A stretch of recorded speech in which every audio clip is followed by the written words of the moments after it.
Hello everybody, welcome back to another episode of Moments with the Sisters. Thank you guys for staying with us. We know we've been off for a while, but if you're new to our channel, thank you for subscribing, and we love you, and we hope we haven't disappointed. And we're so sorry to our old subscribers for not releasing any video for now because we've been a bit busy. So welcome back. We miss you guys, and we know you've missed us as well. And today our topic is gonna be on how to spice up your relationship. We're talking about young couples this time, not old couples. Though we haven't been in a relationship for long per se, but I think 6 years is enough. We can classify that as being in a relationship for long. So we're gonna tell you not our experience, but what we think would help those. What we think will help you guys, or if you're in a relationship, to just help you spice up. Stay with us if you're going to be interested in this episode, and we'll be right back.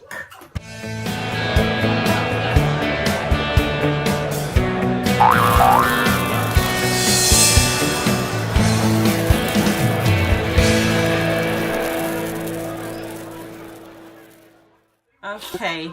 I think the first thing you have to do is you have to love yourself. So you and your partner, you have to be in love with yourself, because if there is no love, then there cannot be a relationship. And communication is always the key. Do you communicate with yourself? Anything that is going on, is better you say it. You discuss it with your partner or your husband. So because sometimes when you don't tell your partner stuff, or you don't tell your husband stuff, they cannot know what's wrong. And with communication goes a very long way. Once you discuss things with your partner, you'll be able to rub minds with each other, and you'll be able to, things that have been bothering you or are still bothering you, you'll be able to clarify it, and he would know what you want, or she would know what you want and what you don't want. So basically, the most important thing is communication. Do communicate with yourself. I noticed that when couples are together, when the guy met you or the girl met you, probably you were looking on point. Not on point per se, but presentable. So when you get into the house as a married couple or living partner, then you begin to tie your wrapper on your boobs. grandma style. Your husband or your partner is gonna be like, obviously he might not be bothered, but I think most guys are. It's not like they're not bothered. They are bothered. Yeah, and they'll just be they might not say it, but they would eventually look outside, and they'll start throwing things that will start getting you upset. But it's because the way you're being dressed. Normally when you're dressed, you're properly dressed. Or how do you're probably dressed when they're cutting you. Exactly. When you guys were in a relationship, you're probably well dressed. You don't go to his house and tie wrapper. No, you don't. You make an effort. Exactly. So to say. You dress up, even if it's not something serious. Yeah, but you still dress up. You try to make up and stuff like that. But once you guys are living together, so why should you now just then tie wrapper? You don't wear bra, then you tie wrapper around your chest, and you're walking around with the wrapper. Come on, man, that relationship is gonna be boring.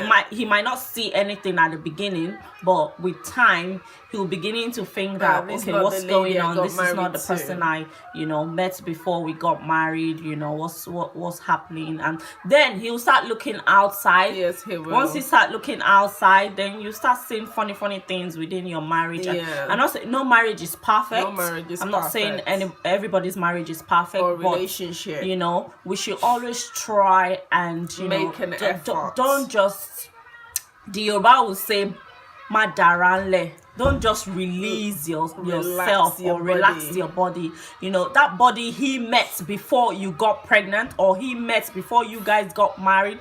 Try and keep it up together. It's not easy, but try. And you might be a size 8 before you start giving birth. Not necessary for you to be that size 8.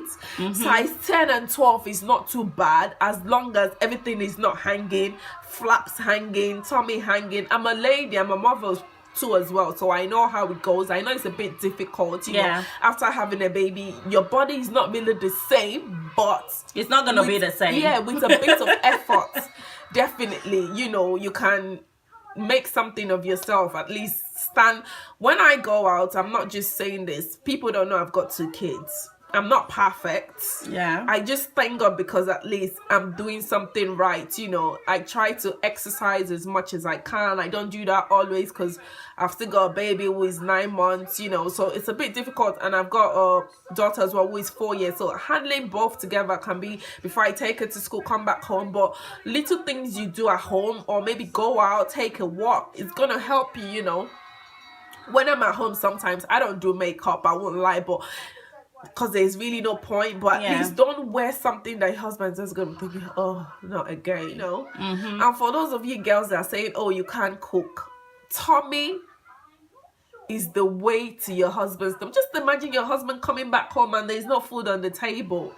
He's just gonna be like, what? That's bad. He's gonna start eating outside. He's gonna start like, and then you say, oh, he comes in late, he doesn't come in at all, or he doesn't call you when he's coming, or why would he call you? When is that? When you are home, you don't do anything. All you do is tie up and sit down. You know, you're boring, and you know, the whole relationship is gonna be boring. Or when he gets back home, he doesn't find any food to eat. I'm not saying you are his slave, but you just know, try to make an effort. Exactly. No one is perfect. If you don't know how to cook, that's why there's YouTube. Try to experiment, do different things. I'm not perfect. I knew how to cook, but I didn't used to. It was when I got with my partner, I started, you know, experimenting in the kitchen and stuff. And I think I can cook.